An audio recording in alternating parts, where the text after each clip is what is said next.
सभी मित्रों को नमस्ते, जय श्री राम। मैं प्रतीक खंडेलवाल। मित्रों, अधिकतर ये देखा गया है कि सोशल साइट्स पे कुछ भी मैसेजेस चले जाते हैं, कुछ भी वीडियोस चले जाते हैं और हम उसको रियलिटी पे मान लेते हैं कि भाई कहीं से फॉरवर्ड हुआ है तो वो सच है। लेकिन आज हम एक मैसेज का रियलिटी चेक करेंगे। अब जब हिजाब की कंट्रोवर्सी हो रही है और उसके बाद द कश्मीरी फाइल्स नाम की जो मूवी आई है, उस वजह से एक तबक्का बहुत परेशान है। मैं कहूँगा लेफ्टिस्ट लोग या कुछ ऐसे लोग जो हमेशा देश के विरोधी बातें करते हैं। तो उन्होंने एक मैसेज भेजना चालू कर दिया है कि 1984 के अंदर जो सिख राइट्स हुई थी उसके अंदर आरएसएस और बीजेपी दोनों का हाथ है। तो एक मैसेज घुमा और मेरे पास आया। हिंदुस्तान टाइम्स की कटिंग आई। 1984 में संघ और बीजेपी के वर्कर्स भी शामिल हैं। अब मित्रों, हम सबको पता है कि 1984 में एपिसोड क्या हुआ था, कि किस तरीके से एक बॉडीगार्ड जो सिख था उसने श्रीमती इंदिरा गांधी की हत्या कर दी थी और उसके बाद जो दंगे भड़के हम सबको पता है। मैं सिर्फ यहाँ पे एक चीज़ बोलूँगा, हम लोग अपना दिमाग क्यों नहीं लगाते हैं। मेरे पास जो मैसेज आया वो भी हमारा एक व्यक्ति था, हमारी एक विचारधारा वाला व्यक्ति था, हिंदू विचारधारा वाला व्यक्ति था। लेकिन मेरा यहाँ पे ये मानना है कि हम लोग ऐसी ताकतों को जवाब देने में असक्षम क्यों रहते हैं।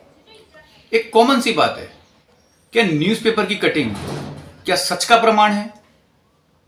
आज अगर हम न्यूज़पेपर पढ़ते हैं तो बहुत से ऐसे मैसेजेस होते हैं जब हम पढ़ते कटिंग्स कि जो बनाव होता है वो कुछ और हुआ होता है और उस न्यूज़पेपर के अंदर उसको किसी और तरीके से लिखा जाता है।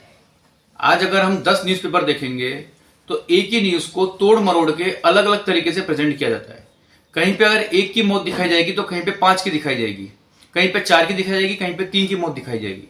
तो कौन सी चीज़ सही है, कौन सी जगह सही है, कौन सी बात सही है, इसको हम प्रमाण के तौर पे ही मान सकते हैं। सिर्फ न्यूज़पेपर की कटिंग के भरोसे हम किसी चीज़ को सच नहीं मान सकते।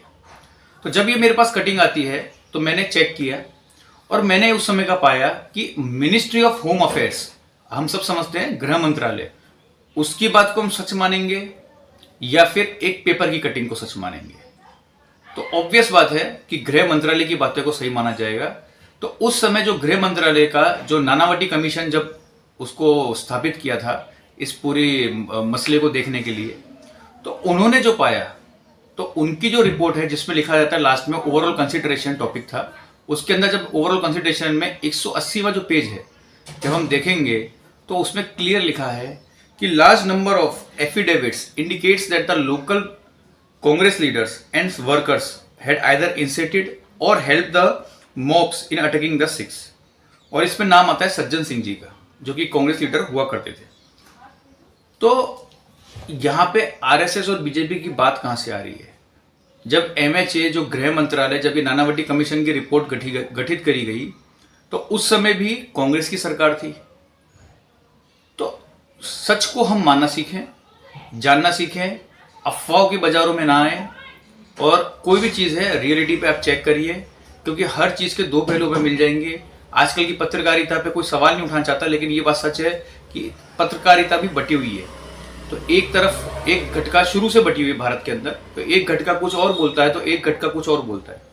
लेकिन सच को जानना अगर हम चाहें तो आराम से जान सकते हैं। तो नानावटी कमीशन जो कि गृह मंत्रालय के अधीन था, उसकी रिपोर्ट ज़्यादा प्रमाणित है, ना कि एक न्यूज़पेपर की कटिंग। तो अब मुझे लगता है आपको जवाब मिल गया होगा। इस वीडियो को अगर अच्छा लगे आपको तो ज़रूर शेयर कीजिएगा, ताकि लोगों को ऐसे भ्रम से बचाया जा सके। धन्यवाद। जय श्री राम।